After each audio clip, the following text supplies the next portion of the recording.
Bonjour tout le monde, bienvenue à ce nouvel épisode du podcast L'État financier. Donc encore une fois aujourd'hui en compagnie de mon collègue Gabriel. Salut tout le monde, salut JP.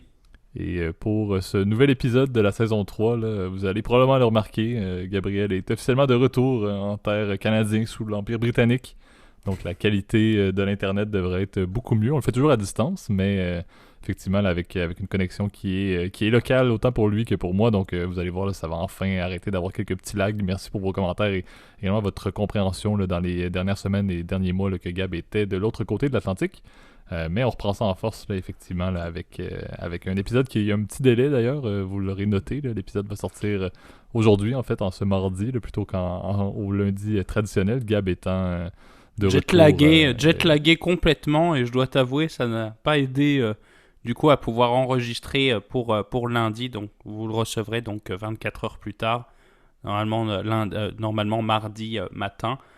Je pense que tout sera prêt effectivement pour que vous puissiez le recevoir en tout cas à ce moment-là. Exactement. Donc, on vous fait un au son de la cloche et un place au débat. D'ailleurs, malgré ton décalage horaire, c'est Gab, on tient à noter, là, qui a proposé le place au débat. Donc, vous allez le voir sous peu. Mais avant d'entamer tout ça aujourd'hui, là, je vais te laisser Gab faire le petit disclaimer de début d'épisode. On n'oubliera pas évidemment, comme dans chacun des épisodes de l'état financier, il s'agit encore une fois de notre opinion personnelle. Quand on parle finance, il ne s'agit pas de recommandations officielles de placement. On s'invite toujours à prendre contact avec un expert si vous avez des questions particulières ou des questions très précises ou même vous avez besoin de conseils qui sont adaptés à votre situation financière. Ce sera mieux évidemment. Ce sera recommandé du coup évidemment adapté aussi à votre profil personnel. Voilà. Excellent. Donc, commençons ça en force avec le premier segment, au son de la cloche. Parfait. Donc, le sujet d'aujourd'hui, là, vous allez le voir, m'est inspiré un peu là, toujours de ma passion là, pour Tesla, mais également là, de discussions que j'ai eues ce week-end là, avec un ami qui est un grand fan de Tesla depuis bien longtemps, qui est d'ailleurs un des précurseurs qui avait investi dans Tesla à l'époque, lorsqu'on était encore étudiant, si je me souviens bien. Il avait investi dans Tesla là, lorsque le cours était bien évidemment beaucoup plus bas qu'il l'est maintenant. Donc, il est bien embarqué dans Tesla et bien intéressé là, avec la performance que la compagnie a eue depuis les dernières années.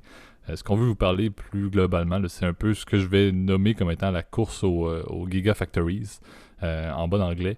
C'est un peu, d'une manière, présenter la révolution qui va se produire présentement et on dirait qu'on passe d'une semaine à l'autre, d'un mois à l'autre et on voit de plus en plus de compagnies automobiles, entre guillemets, normales ou conventionnelles. On ne parle pas de Tesla, bien évidemment, là, mais des compagnies qui étaient initialement axées sur des véhicules à combustion qui commencent vraiment à offrir une gamme et même promettre une gamme électrique de leurs véhicules phares. On en parle souvent avec le bon vieux F-150, par exemple, de Ford, là, qui a fait quand même couler beaucoup d'encre là, avec la qualité du véhicule électrique qu'il sortait. Donc, c'est un peu pour vous parler de... C'est bien beau vouloir et voir une transition vers des véhicules électriques. C'est bien beau voir des gouvernements mettre en place des obligations, entre guillemets, là, autour de 2030-2035, de ne plus avoir aucun véhicule à combustion qui est vendu là, sur leur territoire. Mais il faut pour ça, avoir quelque chose qu'on ne va pas tout à fait aborder aujourd'hui, mais une révolution au niveau des usines de fabrication d'automobiles, bien évidemment. Mais surtout, quand on touche ce qui est les véhicules électriques, c'est d'avoir la capacité de produire des batteries. Et ces batteries-là, et on va en parler sous peu, ne sont pas nécessairement produites dans les chaînes de production classiques de véhicules. On sait qu'un véhicule à combustion, là, le véhicule va rentrer en pièces, va se monter progressivement et à la fin, il est prêt, il est sorti. On a juste à mettre une tank à essence et ça fonctionne. Donc, il n'y a pas vraiment de planification préalable qui est importante avant de mettre la tank à essence dans le véhicule. Tout se fait de A à Z de manière assez simple et assez linéaire, sous le modèle Ford d'ailleurs, qu'on nommera, et par exemple le fameux Lean Management de Toyota. Donc, ce phénomène-là fonctionne très bien. Mais maintenant, quand on parle de véhicules électriques, on doit absolument avoir des usines dédiées à 100% à la production de batteries uniquement liées à l'électrification des transports, qui par la suite vont pouvoir être amenées sur les sites classiques de montage, si on peut dire, de véhicules, pour être insérés dans les bons vieux châssis qui sont développés. Donc c'est un peu ce point-là, et le terme Gigafactories est quand même intéressant à noter. Là. C'est quelque chose qui a été lancé par Elon Musk. C'est lui qui a été en fait le premier à développer cette mentalité-là, et d'une certaine manière, c'est Tesla également qui était le chef de file à l'époque là, à mettre en place ces usines-là. Le Tesla en a quand même implanté plusieurs, là, surtout dans le sud des États-Unis, là, au Texas. Mais également, là, si je ne me trompe pas, il y en a une maintenant à Shanghai qui est opérationnelle et une à Berlin qui est présentement en construction. Il y en a une aussi au Nevada. Je pense que la première était au Nevada, mais bon, tout ça pour dire que les premiers grands pas ont été faits par Tesla dans cette industrie-là, mais on voit maintenant une tangente beaucoup plus large que ça. Une transition quand même assez majeure au niveau des compagnies qui implantent des Gigafactories autant en Asie qu'en Europe pour vraiment développer une industrie privée et de créer un petit peu un marché de sous-traitance pour les grands producteurs d'automobiles, les Ford de ce monde, les Chrysler de ce monde, les Toyota de ce monde, qui plutôt que de faire ça en bon anglais in-house, de faire ça à l'intérieur de leurs opérations, ben, qui vont aller sous-traiter justement la capacité auprès d'autres compagnies, entre autres le marché européen qu'on va toucher très brièvement aujourd'hui. Ouais, puis c'est vrai que le concept de gigafactories ou de grosses usines, hein, finalement en français, si on veut éviter les anglicismes, en fait, c'est essentiellement, en fait, c'est ça. Ce sont des usines qui vont être dédiées effectivement à la création, si tu veux, de batteries ou d'éléments, en fait, tout ce qui a un rapport, en fait, avec l'électrification des transports. Alors, c'est vrai que aujourd'hui, moi, je trouvais que c'était assez intéressant, c'est que tu as désormais de plus en plus, effectivement, une compétition, comme tu l'as dit, JP, entre différentes régions du monde pour attirer la création de ces usines-là. Alors, c'est vrai que Tesla est vraiment, je pense, l'exemple type que en fait, d'entreprises que les gens veulent avoir dans une région, les décideurs politiques, bien évidemment. La raison principale, c'est que bah, quand tu as de l'activité économique, tu as toujours un espèce de cercle bénéfique, hein, si tu veux. Donc, un exemple très simple, c'est sûr que quand tu crées effectivement une usine avec, surtout pour des, si tu veux, sont pas des usines, des produits, sont des produits manufacturés qui demandent quand même une certaine expertise. Là, je dois t'avouer, je sais que leur première grosse usine, en tout cas à Tesla, c'était dans le Nevada. En fait, c'était à côté de la ville de Reno, qui est un peu la petite sœur de Las Vegas, qui est un peu plus dans le nord-ouest de l'État. Et si tu veux, ça c'est... il y a eu vraiment une compétition qui avait été lancée par Elon Musk en grande partie pour savoir comment, en fait, où est-ce qu'on va s'installer. Et c'est vrai que souvent, l'argument, si tu veux, le point d'attraction, c'est évidemment le point de vue fiscal, évidemment. Souvent, il y a des rabais, évidemment, sur les taxes foncières ou ce genre de choses. Pour te dire, dans le Nevada, cet incitatif-là, il dépassait le milliard de dollars, là, si tu veux, sur le début du contrat, qui était de plus de 15 ans. Donc, je crois que ça s'arrête, si je ne m'abuse, en 2034. Donc, c'est quand même quelque chose de très significatif, hein, pour un État qui est quand même très rural comme le Nevada. Mais ce qui est intéressant, c'est sûr que le pari des décideurs politiques est de se dire, ces 7000 employés de l'usine, bah, si tu veux, ils vont consommer, ils vont acheter, par exemple, ils vont acheter dans les commerces locaux, ils vont payer évidemment des impôts locaux, des taxes, évidemment des taxes foncières. Ça encourage aussi, si tu veux, l'éducation, c'est aussi la démographie, hein, c'est vrai, de manière plus générale. Donc je pense que c'est un peu on revient effectivement dans un âge, tu veux, industriel, mais pour des produits industriels, du coup, de très haute valeur ajoutée. Évidemment, ce sont des technologies aussi qui sont très complexes. Je pense que ça, pour le coup, là, les technologies de Tesla, là, c'est vraiment des batteries miniaturisées. Je vais pas y arriver, mais voilà. Exact. Et puis, tu sais, le bon point que tu soulèves, c'est les incitatifs, surtout avec Tesla comme chef de file de cette industrie-là, c'est justement le fait que les fameuses usines qu'ils vont mettre en place, c'est des usines qui sont modulables. Donc, autant la capacité de les mettre en place, c'est presque du préfabriqué en grande partie pour chaque unité. Celles par exemple, de Berlin et celles de Shanghai sont des excellents exemples en construction, là, et même celle de Shanghai qui est terminée, ça a pris des temps records par rapport à l'usine initiale au Nevada. Et ce qui est impressionnant, c'est que le besoin de production dans ces usines-là va venir avec le fait de moduler de plus en plus d'espace. Et donc, on le voit souvent, et les images sont assez notoires au niveau des fameuses usines de Tesla. Ils sont mis dans des endroits où il n'y a absolument rien.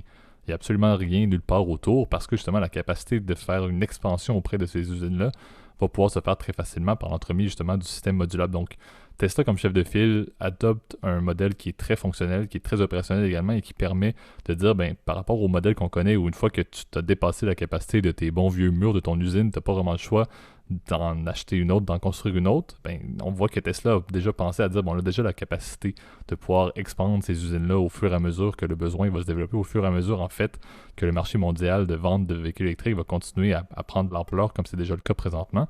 Donc, c'est vraiment beau de voir qu'au moins Tesla met en place quand même une manière opérationnelle qui est très intéressante et qui est répliquée de manière très courante, je l'ai dit, en Asie. Il faut quand même le soulever, la Chine, officiellement, à elle seule, je crois, représente 70% des ventes de batteries mondiales pour la consommation, encore une fois, ou la mise en place au niveau des véhicules électriques.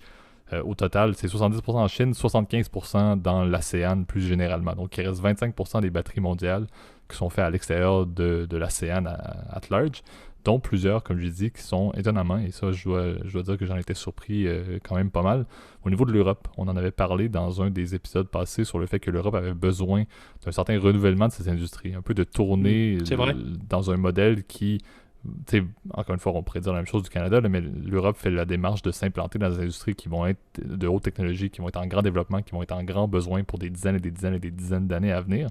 Ce qui est très beau, et encore une fois, c'est pas seulement, par exemple, des pays scandinaves. Il y en a, oui, une très grosse compagnie en Suède là, qui s'appelle Nordvolt. Il y a également une compagnie en Hongrie qui a été mise en place. Il y a également une compagnie en Pologne. Donc, c'est un peu partout que ça s'implante de plus en plus. Encore une fois, tu l'as dit, Gab, très manufacturier, mais de la main-d'œuvre spécialisée, souvent très éduquée, parce que le fait de produire des batteries n'est pas la même expertise, bien évidemment, que tout autre type de manufacture ou du moins d'usine de fabrication d'importance. Ouais, et puis c'est vrai, ce qui est assez étonnant, hein, d'ailleurs, que là, il y a quand même cette espèce de petit train de retard du côté de l'Europe, alors que l'électrification des transports est quelque chose qui est beaucoup plus... Mais tiens, regarde, je reviens de vacances, en tout cas pour l'été en France, et je suis toujours très surpris, si tu veux, que le fait que, tu vois, par exemple, les trains, etc., sont très fonctionnels. Bon, avec évidemment, on peut avoir des critiques, évidemment, sur la SNCF. Je n'en ferai pas aujourd'hui, là, c'est pas le but. Mais tu vois, c'est des technologies tu veux, qui sont vachement maîtrisées côté européen, d'autant plus que tu as de l'électricité qui est quand même beaucoup moins chère, par exemple, qu'aux États-Unis, étant donné que c'est nucléaire. Tout ça, évidemment, c'est des trucs que je pense qu'on va se poser beaucoup plus. Les villes aussi étant beaucoup plus proches les unes des autres aussi, c'est sûr que ça, t'as beaucoup moins de cette notion de grande distance, tu veux, comme on peut avoir en Amérique du Nord. Et pourtant, il semble effectivement que les Américains commencent à reprendre, rattraper. C'est vrai que les Chinois aussi ont... Ouais, fallait bien qu'on parle effectivement un peu des nouvelles routes de la soie. J'en parlerai pas évidemment plus en détail parce que ça n'a pas vraiment de rapport, mais la Chine investit beaucoup aussi dans les véhicules électriques et dans les batteries, des nouvelles générations de batteries. Quand on voit des véhicules comme par exemple chez NIO, qui est le gros compétiteur chinois là, de Tesla, ce sera peut-être d'ailleurs l'occasion de faire un épisode là-dessus. Là. On fait du teasing là, peut-être. Et tout ça est très intéressant. Alors c'est vrai que Tesla, par exemple, ou ces fameux grosses, des projets que j'avais vus que je trouvais très intéressants, qui sont en cours de construction. Tu l'as bien dit, celle qui est à Berlin. Il y en a une immense qui est en cours de construction à Austin, dans le Texas, qui est d'ailleurs un état assez business friendly. Là. Puis bon, je dois avouer, la raison pour laquelle ça a été installé là, c'est que tu as quand même une infrastructure, si tu veux, qui est déjà présente. T'es pas loin d'une ville quand même qui est la capitale de l'État du Texas. C'est pas très gros, Austin, mais c'est une jolie ville qui a comment dire, accès, si tu veux, à un réseau de transport très évolué. Alors que c'est vrai que dans le Nevada, c'est vrai que c'est un peu plus au milieu de nulle part. Donc je pense que Tesla, maintenant que c'est devenu une énorme entreprise, tu vois, avec des ressources et des capitalisations boursières qui sont même plus chiffrables tellement sont des milliards, et ben, je pense que maintenant cet argent-là, autant le réinvestir effectivement, et puis autant si tu veux, construire effectivement cette nouvelle génération, si tu veux, de batteries, etc. Et tout ça, ce qui est très intéressant effectivement, c'est quel impact en fait c'est ça sur le long terme ces nouvelles usines-là vont avoir d'un point de vue en termes de retombées économiques ou d'un point de vue aussi d'effets technologiques, plus simplement. Exact. Et puis, tu sais, l'autre élément clé également de ces usines-là et plus généralement de l'industrie des batteries pour automobiles qui se développe, c'est le fait de dire, plusieurs personnes qui voudraient avoir un véhicule électrique présentement, ils réfléchiraient par deux fois en se disant, ben c'est un peu cher. Et c'est vrai que le coût moyen d'un véhicule électrique est quand même en général digne d'un véhicule de luxe.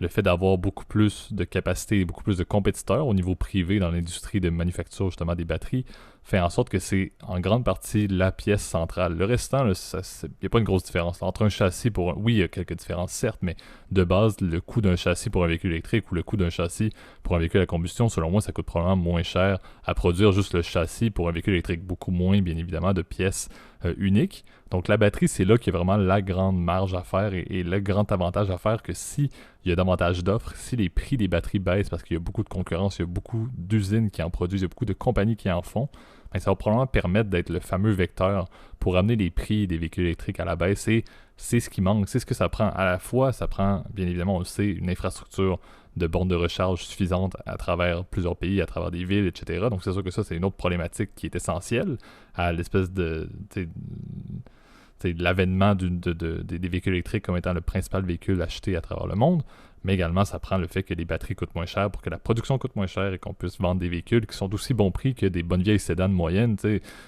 C'est pas normal que tu puisses t'acheter une Kia Rio par exemple ou une Kia Forte, peu importe, à un prix en canadien, par exemple un 20 000 $, c'est neuf. Mais que si tu vas avoir un véhicule d'entrée ou de base, du moins dans la gamme Tesla, par exemple, on parle de 50-55 000 $ pour une Model 3. Donc c'est sûr que ça prend quand même cette logique-là pour rendre des véhicules plus accessibles, d'aller dans la tranche des 20 000, 25 000, 30 000 $. Et tout ça, ça se fait par où? Ça se fait par la fameuse marge du coût des bonnes vieilles batteries.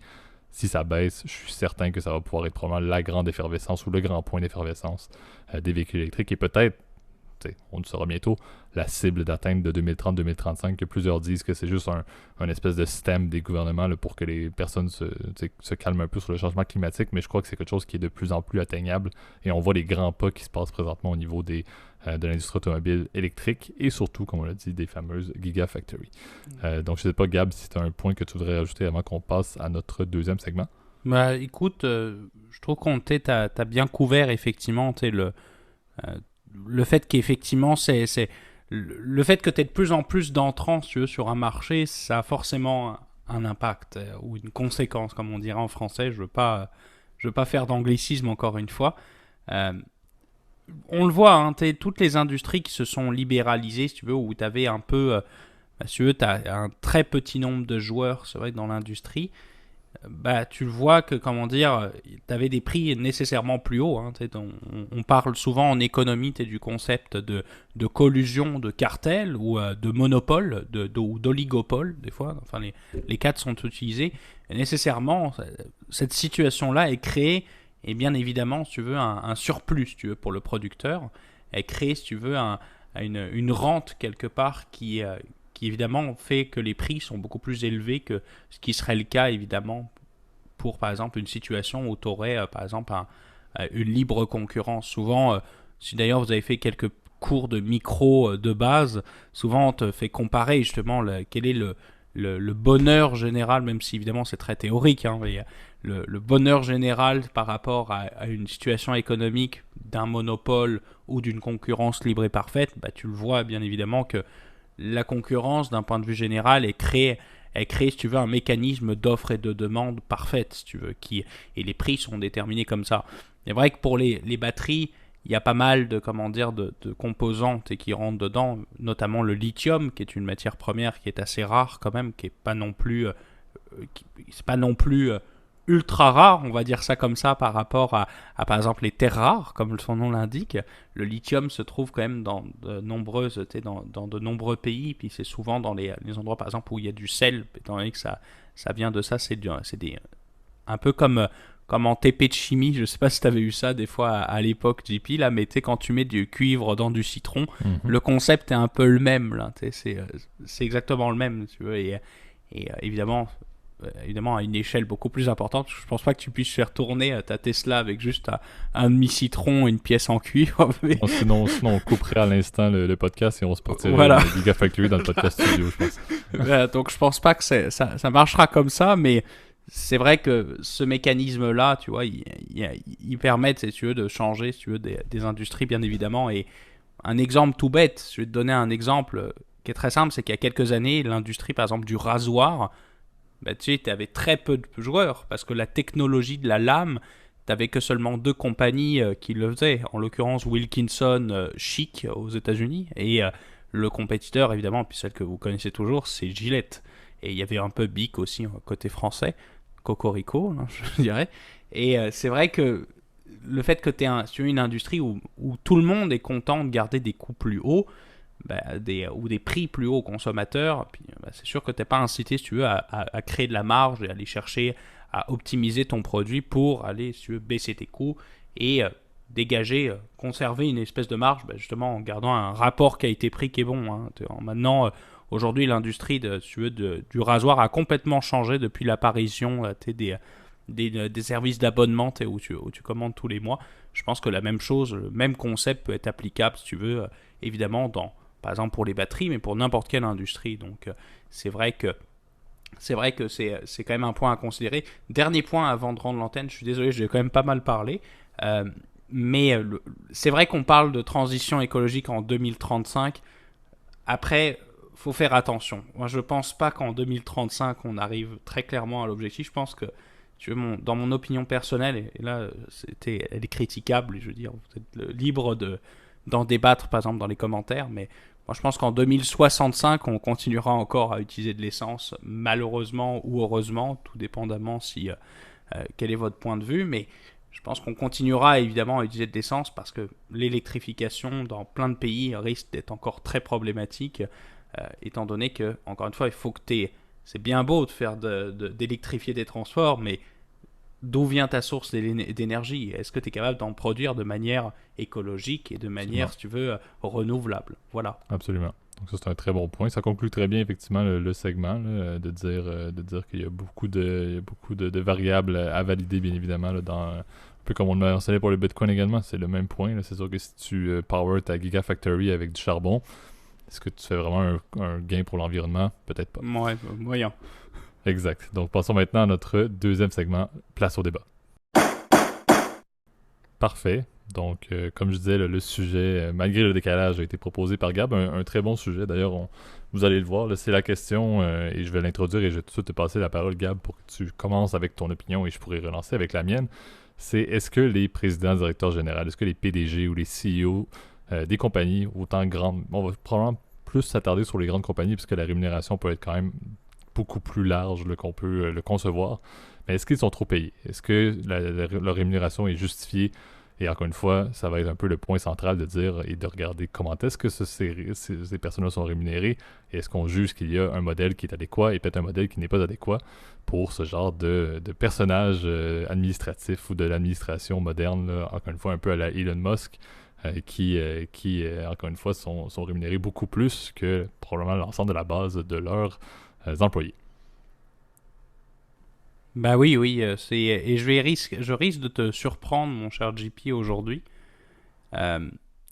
D'abord, avant que je dose moi mon point de vue, je veux juste qu'on sépare évidemment bien les choses. Hein. C'est sûr que on entend beaucoup de choses, si tu veux, dans les médias ou même dans la presse un peu mainstream, on va dire ça comme ça, plus généralement dans les journaux, où les gens confondent, si tu veux, dirigeants et propriétaires. Hein. C'est pas du tout la même chose. On a tendance à confondre les deux. Il est vrai que la plupart des dirigeants, en revanche, sont aussi actionnaires de l'entreprise, mais ne sont pas les actionnaires majoritaires, dans la plupart des cas. C'est sûr que quand c'est des entreprises plus familiales, ou par exemple, un bon exemple, par exemple Tesla, ou par exemple, là, tu as un CEO, mais qui est aussi, si tu veux, actionnaire majoritaire, ça arrive. Mais dans la plupart des entreprises, les dirigeants ne sont sont loin d'être actionnaires majoritaires, ils ont des parts, mais évidemment, ce n'est pas eux qui contrôlent tout. Donc ça, c'est le premier point, parce que c'est vrai qu'on a tendance, tu veux, à faire la confusion rapidement. Il y a les capitalistes, donc les propriétaires, si tu veux, de la propriété privée, et les gens qui exploitent l'entreprise, donc qui travaillent pour que cette unité-là fasse évidemment le plus d'argent possible. Ça, c'est le premier point. Deuxième point qu'il ne faut pas confondre, la richesse et le salaire. La richesse, c'est tout ce que vous avez accumulé de vos actifs, en fait, votre valeur nette, et évidemment votre salaire annuel. Hein. C'est vrai que, encore une fois, les gens, des fois, font une conclusion, ils pensent que Bezos est payé des milliards chaque année, c'est faux. En revanche, étant donné que lui, il a des parts énormes dans sa boîte, bah, c'est sûr que quand l'action augmente, bah, sa valeur personnelle augmente effectivement nécessairement. Alors, pour revenir à mon opinion, ben moi, je vais te dire en fait que je suis un peu choqué, effectivement, de la rémunération quand même des dirigeants. Euh, Tu pourrais penser, si tu veux, avec mes dernières interventions dans le podcast, que je trouverais ça justifié. Effectivement. Ben moi, je vais te dire que parfois, je trouve ça injustifié, si tu veux, ces montants-là, en fait. Et c'est pas pour être démagogue ou quoi que ce soit, c'est que je trouve que, surtout dans des périodes comme en ce moment, où tu as des gens qui crèvent la faim, si tu veux, qui sont au chômage, etc., de savoir que tu as des gens qui font des milliards, si tu veux, des centaines de millions de dollars, si tu veux, sans se soucier, si tu veux, du bien-être, si tu veux, des employés, bah, je trouve ça un peu malvenu parfois. Et là, je te laisserai peut-être, JP, toi, donner ton opinion rapidement et on pourra détailler. Effectivement. Puis, tu sais, mon opinion va être, tu sais, un peu... C'est étrange, on inverse un peu les rôles, là. Moi, dans une certaine mesure, puis je vais peut-être plus m'expliquer sous peu, mais dans une certaine mesure, lorsque tu parles, encore une fois, tu sais, de la richesse ou du gain complet, là, dans une certaine mesure, il y a des structures de rémunération que je trouve suffisamment adéquates pour dire, ben, il y a un mérite derrière le salaire qu'un individu peut obtenir, dans la mesure où la performance de la compagnie est encore une fois adéquate, que les actionnaires y ont gagné, et surtout, ça c'est le point que je voudrais peut-être débattre et parler, je crois qu'il faut que ce soit quelque chose qui est accessible en même répartition pour les employés qui le désirent. Donc, je me dis ça très simplement avant de te relancer la parole. Si un CEO a 20% par exemple en stock option ou en stock action, par exemple, peu importe, là, en termes de rémunération, qui est fonction de, encore une fois, l'achat de parts ou l'obtention de parts dans la compagnie, ben, tant mieux, il va vouloir augmenter la valeur de la compagnie. C'est normal qu'il soit rémunéré si la compagnie va bien. Mais il faut par contre que les employés puissent également mettre à une moindre mesure, bien évidemment, en termes de pourcentage de leur salaire qui ne sera pas le même. Mais il faudrait que le même pourcentage, de dire, ben, si je suis un employé avec un salaire qui est 15 fois moins que le CEO, ben, j'ai le droit de mettre 20% également si je le désire. Comme ça, il y a beaucoup plus, parce qu'on réalise pas, encore une fois, que des fois, c'est comparer un peu des pommes avec des oranges. D'une certaine manière, si on parle juste de salaire, par rapport à la richesse complète, ben c'est certain qu'il y a beaucoup plus de volatilité, il y a beaucoup plus de possibilités qu'un CEO pourrait pas perdre de l'argent, mais pourrait faire moins d'argent qu'il pourrait le penser parce que justement, il y a beaucoup de variabilité au niveau de sa rémunération. Encore une fois, s'il travaille en conséquence, s'il fait partie d'une grande compagnie comme Tesla, c'est sûr qu'est-ce qu'on va s'entendre que Elon Musk se retrouve avec un 15 000 $ par année soudainement parce que le stock a pas bien performé, ce serait étonnant. Mais de mon avis, c'est vraiment l'équité, encore une fois, sur la structure salariale entre un CEO et les employés qui fait en sorte que si la compagnie va bien, si tout le monde y a accès à une même répartition en fonction, bien évidemment, du salaire de base de l'employé, je me dis il y a quand même une certaine justice qui est adéquate. Le problème, c'est quand il y a des disparités et que c'est pas tout le monde qui peut, encore une fois, obtenir le même type de rémunération en termes de pourcentage de leur salaire de base. Ouais, et puis c'est vrai que c'est un index, tu vois, qui est beaucoup utilisé, puis c'est surtout, je crois que c'est quelque chose qui a été très critiqué aussi, c'est en fait par rapport à un employé de première ligne, exemple, par exemple Walmart, je vois un exemple très simple, combien de fois, comment dire, le CEO gagne par rapport à cette personne-là. Les mesures, si tu veux, souvent, alors on disait qu'avant, en gros, la période Thatcher, en fait, donc avant les années 80-90, c'était environ 65 fois, tu vois, le salaire, si tu veux, donc, en gros, si ton employé faisait 10 000 $, bah, l'autre faisait 650 000, quoi. En gros, c'est un peu ça. En dollars avec l'inflation, c'était assez cohérent à l'époque. Aujourd'hui, on est à des niveaux qu'on est aux alentours des 240, 250 fois. Donc c'est vrai que cet écart-là, il peut paraître significatif, tu vois. Et tu vois, de ce que j'ai dit, si tu veux, c'était un peu le côté un peu clickbait, tu m'excuseras. Mais c'est vrai que c'est des chiffres, tu sais, qui peuvent faire peur. On se dit, bah, est-ce qu'il y a une justice dans ce monde quelque part tu sais, c'est des chiffres qui sont énormes. Après, je suis tout à fait d'accord avec toi. La position d'un CEO, elle est beaucoup plus risquée, si tu veux, que celle d'un employé de première ligne. J'ai un dicton, si tu veux, personnel qui me dit t'es payé proportionnellement au risque que tu te fasses virer, en fait. Et t'es au risque aussi que t'as sous ta responsabilité des dizaines de milliers de personnes aussi. En tant que dirigeant d'entreprise, si tu fais une connerie, c'est tout le monde qui est à la porte, si tu veux. Et c'est vrai que je comprends effectivement ce point-là, si tu veux. de se dire, bah, c'est pas normal, effectivement, c'est normal, si tu veux, d'être rémunéré en conséquence. Autre point qui est important, c'est qu'après que tu sois CEO, par exemple, je te donne un exemple, je regardais CNBC avant de commencer le podcast pour un peu me renseigner, si tu veux. Euh, un exemple tout bête, hein, mais quelqu'un, par exemple, comme Disney, hein, quelqu'un qui a été dirigeant de Disney, qui fait à peu près 80 millions de dollars par année. Ça, c'était des chiffres ce que j'avais vu, c'était 2018, selon le Wall Street Journal.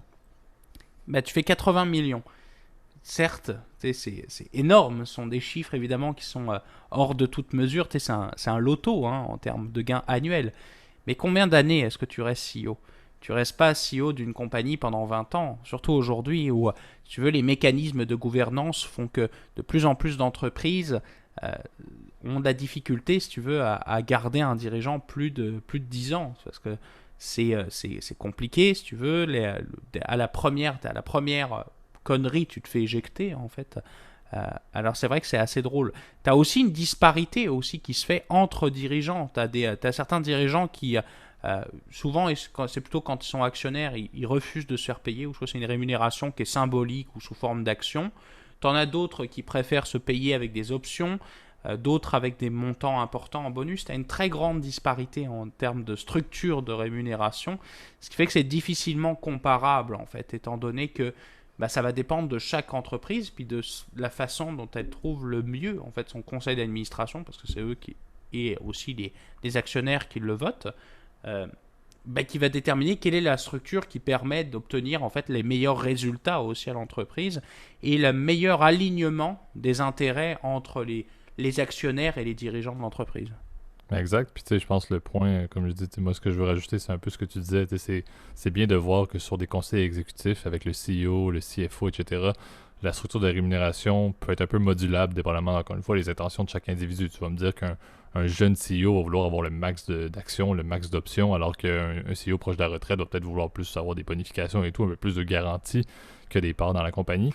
Donc c'est ça qui est beau, c'est que les conseils exécutifs ont quand même de l'aspect modulable. Par contre, dès qu'on descend au-delà des échelons vers les employés, les salariés tout court, c'est sûr qu'il n'y a pas cette même modulation-là. Et c'est là, selon moi, que tout découle en termes de disparité. T'sais, une statistique que je n'étais pas certain si tu allais soulever, je crois que cette année, la statistique, ou en moyenne, c'est après à peu près 2 jours à la moyenne des plus grands, des top CEO au monde de faire le même salaire que le revenu annuel moyen aux États-Unis, si je ne me trompe pas. Donc, 2 jours. Après le 2 janvier, déjà, les top CEO avaient gagné l'équivalent du salaire annuel moyen aux États-Unis. Donc, c'est absolument inconcevable. Tu l'as bien dit, les chiffres font peur. Mais je veux dire, c'est vraiment par cette disparité-là, par la non-modulation de la rémunération à différents échelons, qui fait en sorte que ça ne fonctionne pas. Et un point bémol, et je vais un peu être l'avocat du diable sur mon point à moi-même, c'est de dire, ben, pour une compagnie listée, pour une compagnie, encore une fois, qui doit avoir une gestion financière qui est publique, le fait d'avoir de la modulation jusqu'au poste d'entrée, par exemple, qu'un jeune employé qui vient de rentrer dans la compagnie demande d'être 100% payé en stock action, par exemple, ou en action, ben c'est difficile, encore une fois, de justifier. Ça peut entraîner de la dilution de capital. Il y a tellement de paramètres qui font en sorte que cette modulation-là est peut-être quelque chose qui serait optimal à offrir à travers une compagnie. Mais encore une fois, la faisabilité de tout ça dans une structure publique, dans une structure où, idéalement, l'élément le plus facile pour la gestion financière d'une entreprise, c'est d'avoir le plus possible de salariés. Comme ça, on sait à chaque 2 semaines, par exemple, on a tel montant de masse salariale qui passe, qu'on sort de nos coffres. Et c'est certain. On n'a pas besoin de dire, OK, mais là, il y a ça cette semaine, parce qu'il y a aussi telle autre personne qui demande des stock options, puis d'autres que c'est des actions. Lui, il demande juste des bonus. Donc, la variabilité fait une gestion financière qui est beaucoup plus compliquée pour les ressources humaines, et je crois pas que des compagnies publiques peuvent se le permettre. Donc, moi, je vois l'optimisme comme étant l'équité de la structure salariale entre un CEO et un employé de premier niveau, par exemple, dans une compagnie, avec en pourcentage, comme on l'a dit, de leur salaire annuel, bien évidemment. Mais ça reste que je crois que ça reste un modèle qui est difficilement modulable, qui est difficilement applicable dans une entité publique, qui, encore une fois, a un besoin de stabilité le plus possible dans sa gestion financière et non d'avoir un paquet de variabilité juste au niveau de sa masse salariale. C'est quelque chose que, selon moi, peu de compagnies font. J'ai pas d'exemple, malheureusement, de plus petites compagnies, à plus petite échelle en termes de masse salariale, qui auraient peut-être fait ça. J'avoue que j'aurais peut-être intérêt à lire un peu là-dessus, ça m'intéresserait beaucoup, mais ça serait de trouver une manière hybride. Je crois que la disparité, c'est de dire d'offrir juste des salaires annuels ou des salaires uniques là, au niveau des employés d'entrée, alors que le CEO peut, et Elon Musk peut obtenir en stock option là, quasiment 6 milliards par année. Là, c'est épouvantable. C'est sûr que ça fait quand même quelque chose qui fait peur. Donc, c'est de trouver un meilleur juste milieu, selon moi, qu'on pourrait améliorer les choses. Sans quoi, je rejoins un peu ton point de dire dans la mesure où quelqu'un est payé avec du variable, qui est fonction de la performance de la compagnie, ben tant mieux, plusieurs personnes y gagnent, plusieurs centaines de personnes y gagnent, plusieurs centaines de parties prenantes, et même milliers et des milliers de parties prenantes y gagnent avec les actionnaires, les fournisseurs, etc. Donc, il y a quand même un bénéfice qui est beaucoup plus large d'avoir une rémunération variable, mais c'est vrai que les chiffres font peur, et c'est vrai que les statistiques clés, encore une fois, c'est vraiment affolant, encore une fois, dans un monde où les disparités sont de plus en plus grandes. J'avoue que c'est absolument épouvantable. C'est vrai, c'est toute la, tu sais que ça, tout ça était un débat éthique, hein, tu sais, dans la fonction de l'entreprise. C'est est-ce que on doit agir en tant que dirigeant, en tant qu'actionnaire, si tu veux. C'est toute la question, si tu veux, de est-ce que on a un modèle qui prône juste la valorisation des actionnaires, ou est-ce on a un modèle qui favorise les parties prenantes. Donc c'est des questions, des débats éthiques, si tu veux, qui existent, qui sont aussi longs que le capitalisme lui-même. Comment est-ce que fondamentalement une entreprise, elle travaille pour qui et pourquoi? Quelle est sa mission et sa vision, si tu veux?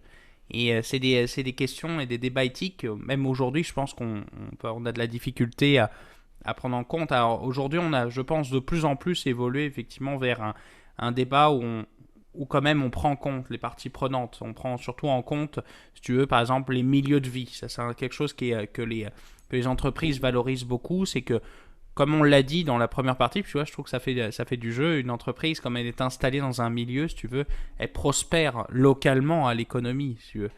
Chaque dollar investi a un effet multiplicateur, si tu veux, sur l'économie. Et c'est pour ça qu'aujourd'hui, ce débat-là est toujours d'actualité. En revanche, c'est vrai que le salarié, et ça c'est terrible à dire, mais dans le monde capitaliste, toi tu n'es qu'une machine, si tu veux, à générer du cash en fait. Fondamentalement, chaque entreprise te valorise en tant que, si tu veux, qu'entrant, si tu veux, pour une source de profit. On est des ressources. La seule différence par rapport à une ressource matérielle, c'est qu'on a quand même des contraintes humaines qui sont importantes à prendre en considération, mais au final, on est une ressource. Certes, la ressource la plus importante, ça c'est certain au niveau d'une compagnie, mais ça reste qu'on est une ressource en tant que telle, tu l'as bien dit, on fait partie d'un ensemble qui permet de générer un produit ou un service au final. Ouais, et puis si tu veux... C'est très économique et un peu très triste également là-dessus. J'ai presque le goût de prendre un verre pour noyer ma oui. tête. Non, mais c'est terrible à dire, mais c'est la vérité en fait. Et c'est pour ça que je trouve que parfois, quand tu vois des situations, et c'est pour ça que tu vois, mon attitude de ce soir, t'as surpris, j'en étais sûr, c'était intentionnel en plus. C'est qu'effectivement, tout est une question de quel niveau d'écart, quelle est aussi la manière dans laquelle tu justifies effectivement cette rémunération accrue. Je pense que un dirigeant, si tu veux, qui est populaire auprès de ses employés et qui fait, comme on dirait en français, qui fait le taf, quoi, il sera beaucoup plus valorisé que quelqu'un, si tu veux, qui est, si tu veux, alors que c'est une période compliquée, va dire, moi je fais mes millions, j'obtiens mon golden parachute. C'est souvent ça aussi à la fin, quand tu te fais virer en tant que CEO, tu quittes avec une belle retraite dorée quand même. Souvent, et c'est ce que je disais tout à l'heure, quand tu es CEO de Walt Disney, d'ailleurs, correction, c'était 67 millions, je viens de regarder mes notes. Après CEO de Walt Disney, qu'est-ce que tu veux faire? Tu vas finir si tu veux, dans un autre domaine, si tu veux, complètement, dans une fondation, etc. Mais impossible que tu reviennes dans une autre entreprise. C'est fini. Ta carrière professionnelle s'arrête le jour où tu quittes, si tu veux, en tant que CEO. Donc c'est vrai, ça c'est le risque, si tu veux. Après, de manière générale, souvent c'est des gens qui ont quand même eu une carrière, hein, qui ont des postes de dirigeants. Il faut avouer aussi que c'est un job pas facile, hein, au jour le jour. Encore une fois, tu as des responsabilités qui sont importantes, évidemment. Tu as un horaire de travail qui doit être épouvantable, en plus, parce que ça doit être aussi une charge de travail qui doit être énorme, que moi-même, tu pourrais m'offrir tout l'or du monde, moi j'aimerais pas non plus faire ça. Donc c'est encore une fois, c'est plein de de petits points à prendre en compte, et je pense que c'est difficile de dire oui, tu vois, j'ai un peu exagéré, mais je trouve que parfois c'est un peu choquant. Un bon exemple, et moi je terminerai là-dessus pour ma partie, là, mais tu vois, quand l'affaire Carlos Ghosn a éclaté, on s'est rendu compte, si tu veux, que ce mec-là, il était complètement... malgré le respect que j'ai pour lui, si tu veux, pour sa carrière, c'est un mec qui était complètement abreuvé par le fric, et ça l'a rendu fou, si tu veux. Et je pense que Si tu veux, aujourd'hui, il s'en mord un peu les doigts aussi d'avoir été d'être aussi gourmand, si tu veux, sur l'argent, là. Exact. Puis tu sais, je pense, tu sais, c'est une bonne manière de conclure également en soulevant le fait que, tu sais, l'année 2020 était quand même une excellente preuve du dilemme lié à la rémunération des dirigeants avec la performance de plusieurs industries qui étaient vraiment en deçà des attentes, avec de la performance qui était vraiment très basse. C'est même des industries qui ont perdu de l'argent, des compagnies qui ont perdu de l'argent. On peut parler également, par exemple, du domaine de l'aviation avec les coupures massives de postes, mais les dirigeants ont eu leur rémunération tout de même, ont fait quand même leur salaire presque total, encore une fois, parce qu'il y avait une partie qui était sur le cours de l'action qui a super bien performé, par exemple, dans l'aviation. Mais 2020 a été vraiment une illustration de dire, ben, il y a eu des pertes de jobs, il y a eu des problèmes épouvantables, il y a eu des compagnies qui ont limogé plein de personnes, mais au final, la direction a obtenu quand même une rémunération qui était tout à fait considérable, encore une fois, et quand même assez constante par rapport aux années précédentes, malgré tout. Donc, le débat reste. Je pense qu'encore une fois, il n'y a pas de bonne ou de mauvaise raison. Tout le monde, je pense, peut être choqué, mais c'est vraiment de dire, quelle est la meilleure manière, et c'est d'avoir, encore une fois, en tant que peut-être d'une certaine manière, et on verra tout ce que ça amène avec le télétravail. Est-ce que les ressources humaines vont pouvoir être réfléchies également là-dessus? Est-ce que la modulation de la richesse annuelle pourrait également évoluer pour tout poste? Ça va être des points qui seront à regarder dans les prochains mois, dans les prochaines années. Donc, intéressez-vous à ça encore une fois. C'est sûr que pour nos auditeurs qui sont des jeunes étudiants qui terminent leurs études, ça va faire partie encore une fois de vos points clés, selon moi, là, pour vous trouver votre emploi. Mais encore une fois, rester à l'affût de tout ça, rester à l'affût des changements. Vous allez être déçus en revanche pour les jeunes diplômés parce que c'est pas non. C'est à moins que tu sois très chanceux, la plupart du temps, tu n'auras pas de salaire de CEO à la sortie. À moins que tu deviennes Mark Zuckerberg à la sortie. Mais bon, ça c'est. Non, faudrait déjà avoir commencé dans votre dortoir à penser peut-être à des trucs techno, mais bon, ça, on vous laisse votre avis et votre temps présentement à vous. Mais sur ça, effectivement, ça va être ce qui va conclure l'épisode d'aujourd'hui. Donc, je vais te laisser, Gab, faire le petit mot de la fin. N'oubliez pas de partager notre contenu si ça vous a plu, à liker la vidéo sur YouTube. N'oubliez pas qu'on est disponible sur toutes les plateformes de podcast, Apple Podcast, Spotify, Google Podcast aussi, enfin bref, toutes les plateformes. Vous pouvez nous suivre et vous abonner à la chaîne. Puis ça nous fera plaisir si jamais vous avez des questions. Posez-les en commentaire, ça permet aussi que les gens puissent répondre éventuellement. Et moi, qu'on puisse ajouter des commentaires, voire faire des épisodes. Vous l'avez vu d'ailleurs avec la dernière fois, on répond vraiment pour le coup à tout le monde. Et épisode sur l'argent, effectivement, le ouais, cours de l'argent. Tu vois, c'était un épisode d'un auditeur. Donc tu vois, autant nous poser des questions, ça va nous faire plaisir, ça va nous donner aussi des idées de sujets. Super, donc je vous souhaite une bonne semaine tout le monde. Salut à tout le monde, bonne semaine.